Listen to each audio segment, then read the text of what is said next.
Ladies and gentlemen, welcome to the Bass Chaplain Fishing Podcast, where faith and fishing hook up, and this is an exciting day on the Bass Chaplain Fishing Podcast for several reasons.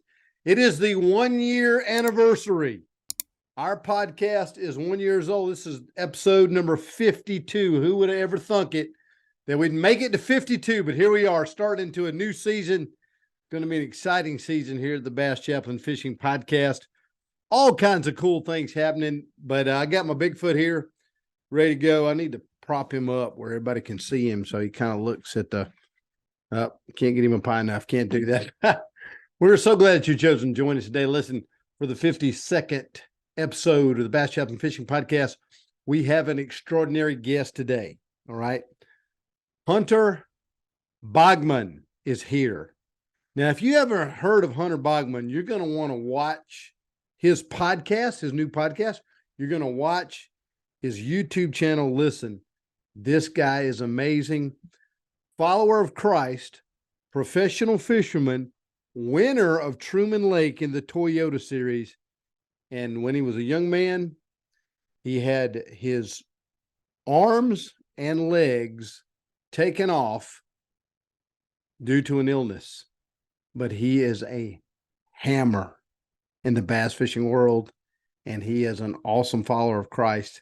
Coming up next, Hunter Baughman on the Bass Chaplain Fishing Podcast, episode 52, where faith and fishing hook up.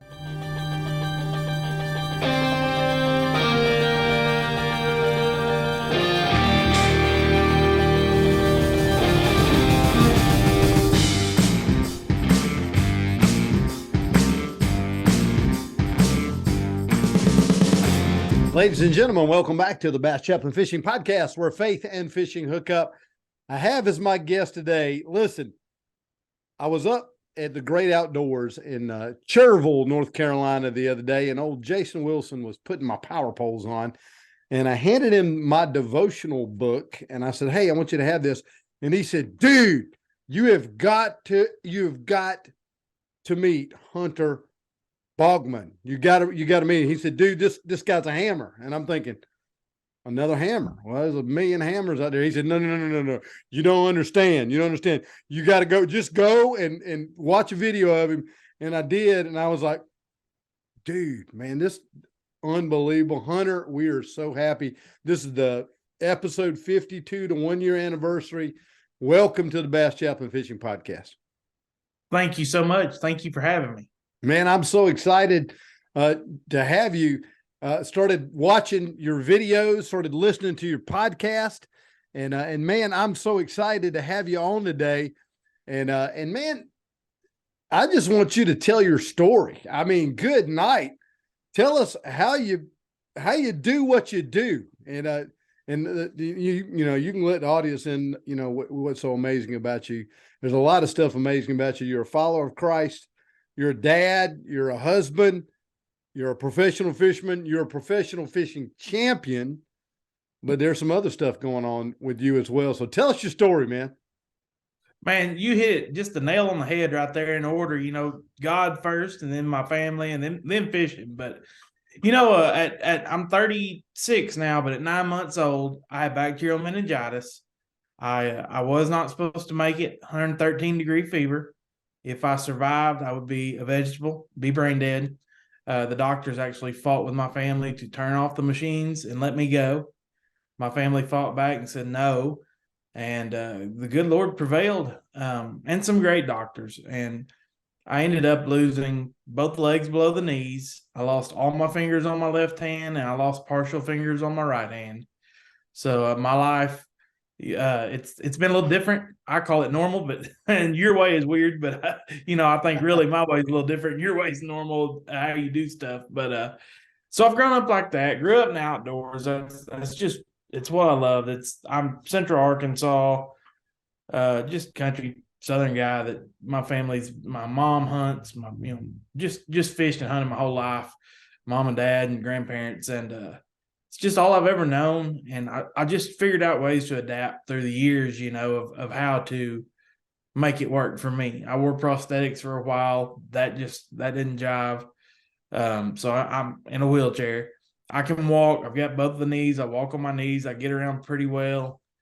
And man, I've God has blessed me with a life getting to do what I love in the outdoors and share his testimony, share my testimony of him with everyone while I do it. And through the years, I'm so competitive. like I want to win at checkers. I don't care what we're playing. I want to win. And um, I I didn't really know much about the tournament thing. We just like when my family caught a fish, we ate it. I mean, we fished a lot, but we were meat fishermen, And I played basketball and soccer in junior high with my prosthetics before I kind of quit wearing those. Wasn't competitive at either one, and kind of got to watching tournaments a little bit. Talked my dad into taking me to one. We actually got a local boat company to sponsor a boat for a weekend, which seemed really easy then. It's never been that easy since, but.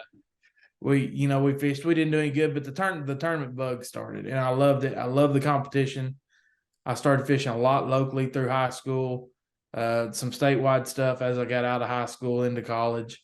I was old enough that the whole high school college fishing thing wasn't really a thing. Yeah. College was just starting as I was being done with college. And anyway, so just fished BFLs, the old weekend series that Bass used to have.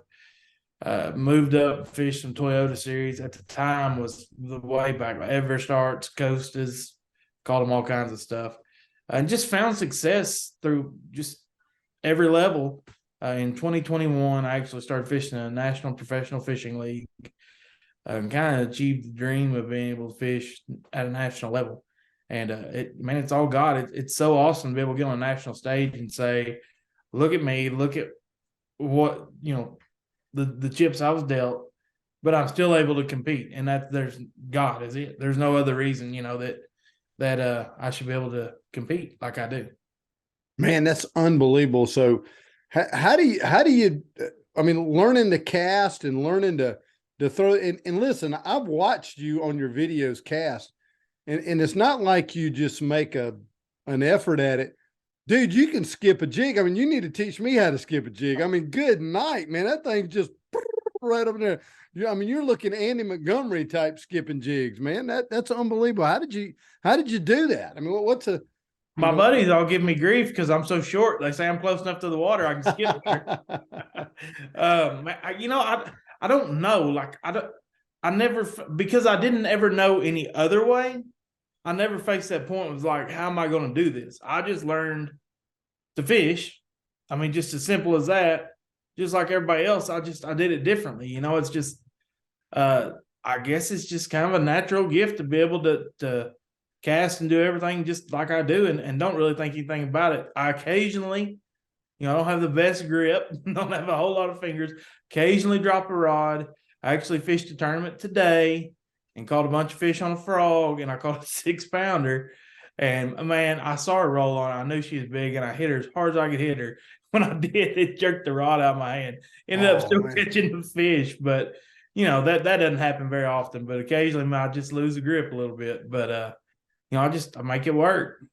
Man, that's wild. Now, let me ask you. There are a lot of people today that they like to complain. They like to say, "Hey, God, why in the world do you?" make me do this, or why do I have to do this? How did you deal with that in your life? How did you deal with, all right, God, here I am. I don't have any legs and I only got, a couple of fingers. And, how did you, what was your attitude towards that? It just, my parents instilled such a work ethic and just didn't ever let me be down. Like if I got upset about something, I can't do this, whatever. It just that like, no, that's not happening. Don't act like that. Figure out a way to do it. Just period. I mean, and so I never was given the opportunity to be down on myself. So it made me very strong-minded. I think that really pays off in the tournament fishing world too. But it's just strong-willed. Just something that my parents made me live my life normally. Man, that's such a testimony because I know a lot of times with my kid, I let him get away with a lot of things and my, stuff like that. But your dad said, "Hey, figure it out. You gotta You got to work through this. And man, what a testimony. Now you do some motivational speaking as well. Is that right? I do. I just wherever, if I get invitation, I don't push it real hard, but yeah, it's 6 to 10 events a year that I'll do different speaking for. Sometimes it's a school, sometimes it's a fishing related deal, sometimes it's a church. It's just a little bit of everything. Yeah. Well, tell us about your faith journey. How did you come to faith in Christ? So I went to a Christian school from first grade till I graduated. My family, I guess, was a religious family, but we weren't in church every Sunday. I mean, like, I know who God was, we weren't against it. My dad basically worked, very hard to support us. And then on the weekends we fished. This is what we did, hunted. And, but I went to the Christian school. I had the very typical, I think I was 7. I would say the very typical accept Jesus into your heart as a kid, because I don't want to say because you hear other people doing it, but at that age, a lot of times I feel like kids they understand, but they don't, if that makes sense. Like, I know what it means, but I just feel like I should do it because I'm told that's what I should do, type deal. Yeah. In high school, I had some buddies invite me actually to a fishing derby that church was putting on. And it was a pretty small church. There was probably 15 people in the youth group, maybe 20. 4 of those I went to high school with and had been in school with for years. They were good buddies of mine. And it just kind of clicked. And I started going to youth group. And then somewhere around probably my junior year, I started going to church, there every Sunday, without parents saying, just get up and go to church, because that's where I felt like I needed to be. Since then, my parents are very involved in their church now, but I actually still go to that church I started with. I drive an hour to church now with my family every week we move, but just started with that. And that's really when it started to grow, and I could fully understand what it means to be, saved. Yeah. And I don't take anything away from kids that do it at a young age. I feel like there's the initial young age saved, and then there's like an adult comprehension, like another moment in your life, if that makes sense. Yeah. And to me, because I'm a redneck that just likes to hunt and fish, so I have to. There was a time that I went. Nobody was telling me to go to church, but I went. But if it was the right day to go hunt or fish, I might skip, and go for those that hunt that cold front. You know what I mean? Like, opening weekend, it's cold, I'm gonna go kill a deer type deal. And I was at a Bass Nation state tournament, and I had a co-angler that I didn't know in the boat with me. And it was opening day of muzzleloading season. It was like 28 degrees, no wind. I mean, the morning, Yeah. And I'm fishing, and there's muzzleloaders ringing out around me, and I'm pretty ill about it because I'm not catching fish, and people are killing deer, and I'm not one of them. And I told my I was like, I know one thing: when I load this on the trailer, I'm going home and I'm hunting tomorrow. And we had talked about God a little bit, and he said, "You're not going to go to church?" I was like, "No, man, I'm going hunting." "Don't you think you should go to church?" And I was thinking, I don't even know you, hush, just fish. But I said, man, I do next week, but tomorrow I'll be in the deer stand, And anyway, that's all that was said. I mean, there wasn't any, tension or anything. And I went hunted, didn't do any good. I judge my success in the outdoors. For me, I like killing bigger than average deer. And I hadn't killed one in a few years. And like the next week, I went and didn't do any good. Went on Sunday again. Anyway, about 2 or 3 weeks in, I'm like, well, I might as well go to church. I go to church on Sunday, and like on Monday, I killed the biggest deer I'd killed in like 5 years. Yeah. And it was such an eye opening. It's like, all right, I get it. Put God first, and He will give you your blessing, whatever your desires. And for a country guy, your desires are killing big deer, catching big fish. I mean, really, seriously, it seems petty, but that is, outside of my family, that is my desire, is to be able to be successful in what I enjoy doing. And that was really the eye-opening moment.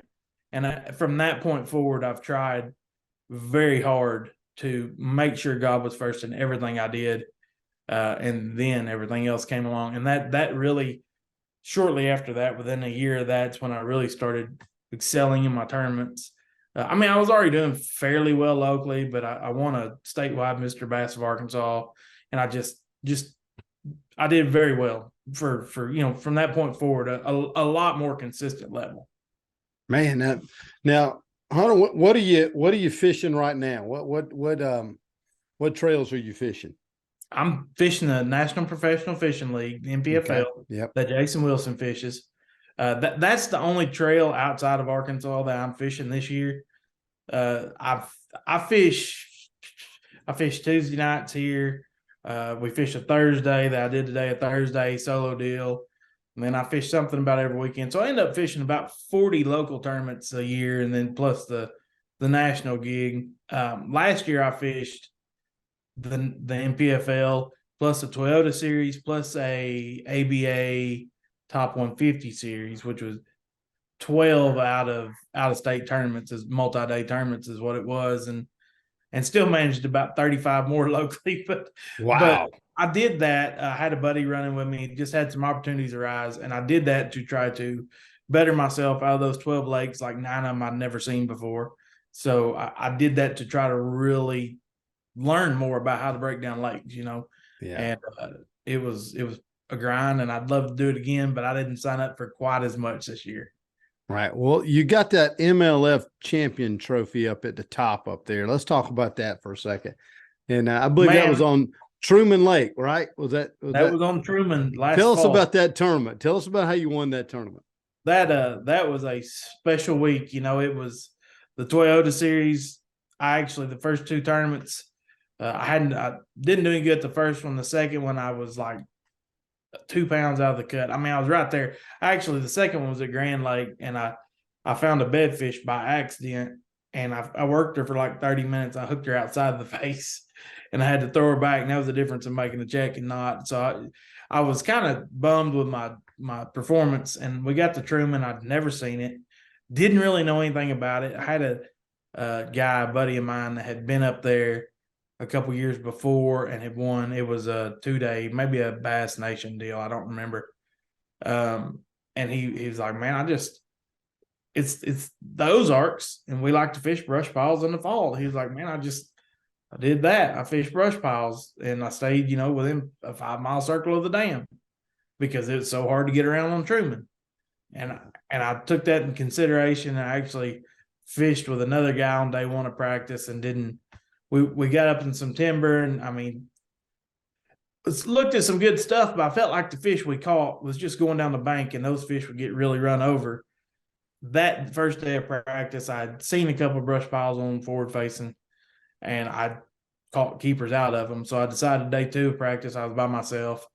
I was like, I'm gonna go check piles, and the first 15 piles I checked, I shook bites out of. At that point, I pretty much committed, and I just started marking. And by the end of the 3rd day of practice, I had about 100 brush piles or stumps marked. And I rotated through them for 3 days. I shook 60 or 70 bites in 2 days. And I felt like I would have a good tournament. I never felt like I was on the winning deal because I didn't catch them. I didn't know the 3 or 4 times I caught them, they weren't even keepers. But in my mind, you can only go through so many bites in a pile before you catch a good fish. So, and I couldn't get bit doing anything else really. So I thought, well, I'm just going to commit to it and see how it goes. And even after day 1, I had like 12 and a half pounds, and I was in the 20s. I mean, a decent start. I was okay with it, but I felt like I was just having another okay tournament, And day 2, I don't know what changed other than the good Lord, but I kind of ran I ran about 60 or 70 piles the first day. I ran some of those again the second, plus some different ones. And man, they grew. I had 17 and a half pounds, biggest bag of the day, moved up to 4th place of like 1.3 pounds out of the lead. And even on the way in, I knew I had a big bag. I knew I'd move way up. But I didn't realize, I figured they caught them pretty good on day 1. I figured they'd catch them again, and they didn't. And I called my wife afterwards. I said, I don't know, but I think this might be possible. Like, if I catch them like that again, this is going to get real interesting real quick.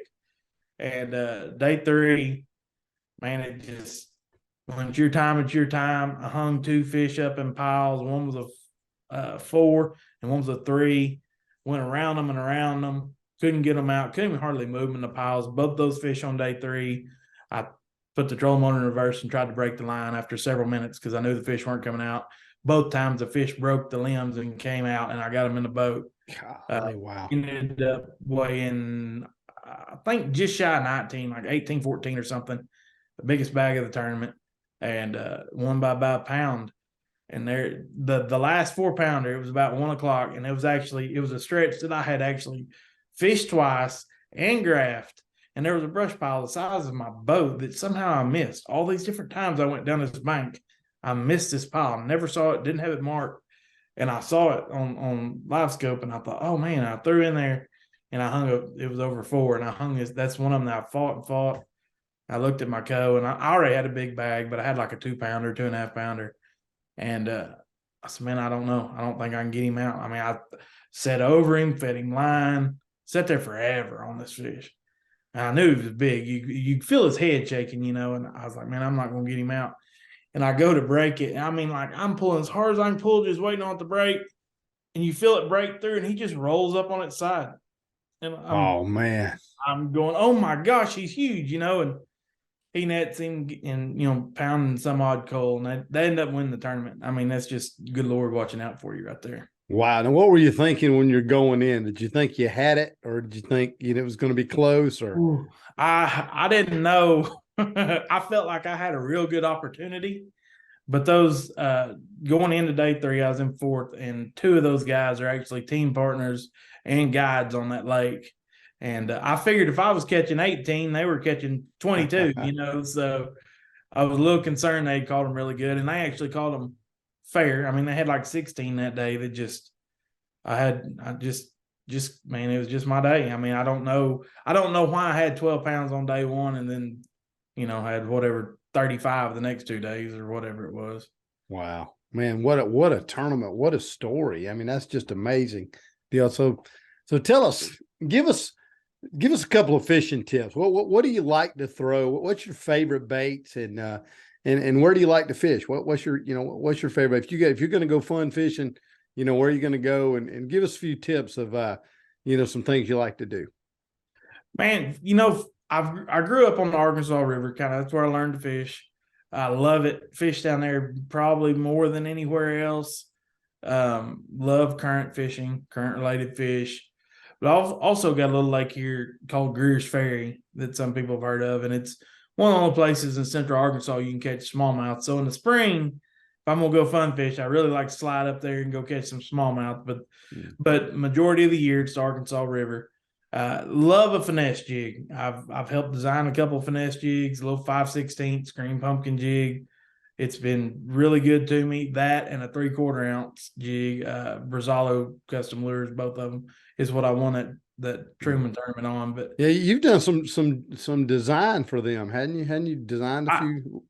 I have. I was actually, I was with another company previously before it sold, and we had designed a finesse jig, and then I was already doing some stuff with Brazalo through spinner baits and buzz baits, and went ahead and switched over them for jigs too. And we worked on.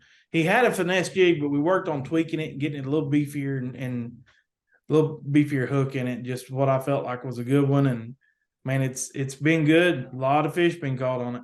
When you talk about a finesse jig, tell me what you mean by a finesse jig, because I'm from South Carolina and we're just we just throw worms and stuff like that. So what differentiates a finesse jig from a big jig, Here, I've actually got one right here. It's a round head.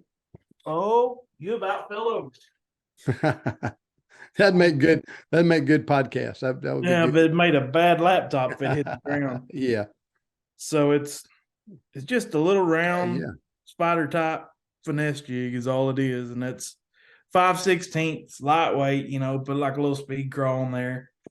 Man, it's so versatile. You can drag it, you can flip it. Of course, it's not real heavy, so it's not going to flip cover well. But you can flip it, you can swim it.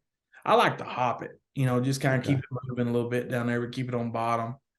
But do you fish it on a spinning rod, or do you fish it on a bait caster? Oh no, bait caster. Bait caster. Too heavy. Yeah. Okay. All right. 17-pound test. Like, I'm not going finesse, but we're also not throwing a football jig, like a 3/4 type deal. Which I don't know what it is about people from Arkansas, but everybody can make a jig and everybody can throw a jig from Arkansas. I mean, it's just, And it's the Ozarks, man. Bull Shoals, Table Rock, just they eat crawfish around here pretty heavily. And when I came to Hartwell last year, I kind of got my feelings hurt because they wouldn't eat a jig because it's not as prevalent out there, as it is over here. Yeah, more of a herring type of lake. But every now and then they'll get on the jig, and old Landy Montgomery's caught one or two on a jig out there on there. That's right. So what's your favorite technique? If you had to pick one, what would you, if you're going to go and you're going to do something, what's your absolute favorite? What you going to throw? It's hard to beat. If I had to have one rod, it'd be the jig. If I was just going for fun, man, a frog's real hard to beat. It's fun to throw a frog. We around here it's not as much lily pads and stuff as putting it underneath lay downs or little patches of grass, stuff like that. What's your favorite frog? I throw a pag crasher normally. Yeah. I got to tell you, I had a horrible week last week because Ot Defo threw me under the bus twice on national TV. First of all, I haven't even confronted him about this, but first of all, he skips a Zoom horny toad. That's my bait. Everybody knows there's nobody in South Carolina, I promise you, that throws a Zoom horny toad more than I do. I throw it all the time. I mean, it's just my deal. And he caught a bass on television on Lake Murray, where I've won a tournament on Lake Murray, on a horny toad. And then he announced it to the world. This is my buddy Chris Wells' favorite lure. He throws this a lot. And I was like, no, like that. And then he followed it up with catching a big bass on the rat. And I had just got the rat. And the week before, I was fishing at Santee with Al Odom, the Fishers of Men guy. And I was throwing that rat. And I didn't even know I said that. And Al called me up and said, man, I just told both of your baits on national TV. I was like, man, golly, he's killing me, man. He's killing me. But that was it was pretty wild. But yeah. How about that last day catch he had, man? The hand line and the 6-pounder. That was I had a buddy call me up and he said that was the most incredible fish catch I have ever seen. And I've been watching fishing shows since the 1970s. He said it was just unbelievable how that guy thought to feed that thing out and get over there and grab the line and hand line a 6-pounder. That's unbelievable. Unreal. What composure. Like I don't think it ever crossed my mind to just give it line, not that much. Right. Yeah, I tell you. Bell and let it go. I don't think you could fluster Ot Defo if you hit him with a brick upside his head. I mean, he is absolutely the coolest customer in all of fishing. When you look around. I remember a few years ago, he was actually on the phone and he said, Chris, I got to go.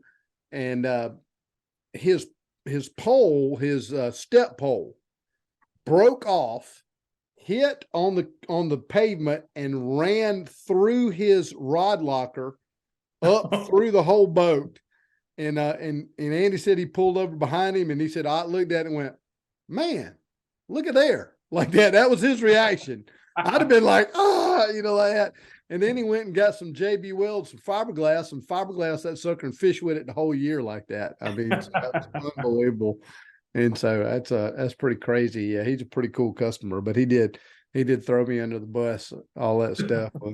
Well, man, you're a dad and you got a good wife because she lets you go fishing all the time and doing that. But you got a family. How many kids you got? I've got 2. We that's kind of another God thing. We tried for 7 years to have kids, unsuccessful. The doctor pretty much said, "Hey, you're not going to have kids," and then we were pregnant. And I've got a almost 2-year-old, be about 22 months, Kinley little girl, and then we've also got try for 7 years and all of a sudden kind of double up, but we've got a 4-month or almost 5-month-old Cassidy. So we've got 2 of them 18 months apart.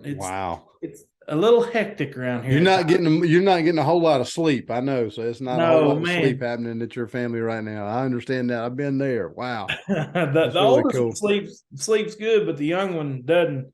Matter of fact, last night it was not a good night. There was a lot of crying, but yeah, that's the way. But those are some of the best times of your life. Well, tell us about the new podcast, man. Tell us about your plans for the podcast. Man, so through Stick 5 Rods, which is the rod company I work with, they approached me about doing a podcast. We did an 8-episode series, so it's actually done now, called the Hunter Fishes Podcast. It's kind of been my thing. I've kind of tagged as hashtag Hunter Fishes on all my stuff. See how it goes. We've recorded 8, but we've released 2 the last 2 Mondays. Got 6 more to release. They'll come out the next 6 Mondays in a row. I'm excited about it. It's a little bit different to in-person podcast. Yeah. So it's a little harder to get guests. Luckily, we've got a lot of fishing clout in Arkansas for this first year that we could round up. We got Mark Rose in there, Joyce Fuentes. I actually had Jay Ellis through town and got him on. Yeah. So man, I'm excited about it. I have 0 experience being the host of a podcast, so it's been a deal, but it's a little bit different look. It's they're a couple months out before they get released from time they recorded most of them. So it's not an up-to-date deal too much on fishing. We talk fishing, but it's more just about their story, about their life, who they are and how they got to where they are, Right. Awesome, dude. Now tell us where we can find that podcast. Hunter Baughman Fishing on YouTube. Okay. I've got a Hunter Fishes tab on the page there, or just anywhere that you can find podcasts, just the Hunter Fishes podcast. Man, that's awesome. Folks, if you haven't checked out his podcast, you need to check that out. Go and subscribe right here, right now. Hunter, it has been a privilege to have you on here today, man. I tell you what, I'm so inspired, so excited about your story, man, and look forward to big things just with your fishing and with the podcast and all that God's going to do through you, man. Thank you so much, sir. I really appreciate it. Thanks for having it. Everybody, this is the Bass Chaplain Fishing Podcast. This is the birthday of the Bass Chaplain Fishing Podcast. Wish we had a cake, man. Really Happy birthday. Thanks. I appreciate that. Folks, if you hadn't hit that subscribe button, hit the subscribe button and click the little bell, and you'll be notified when all of our podcasts drop, and that will be every Friday. Thanks for listening today. This is the Bass Chaplain Fishing Podcast, where faith and fishing hook up.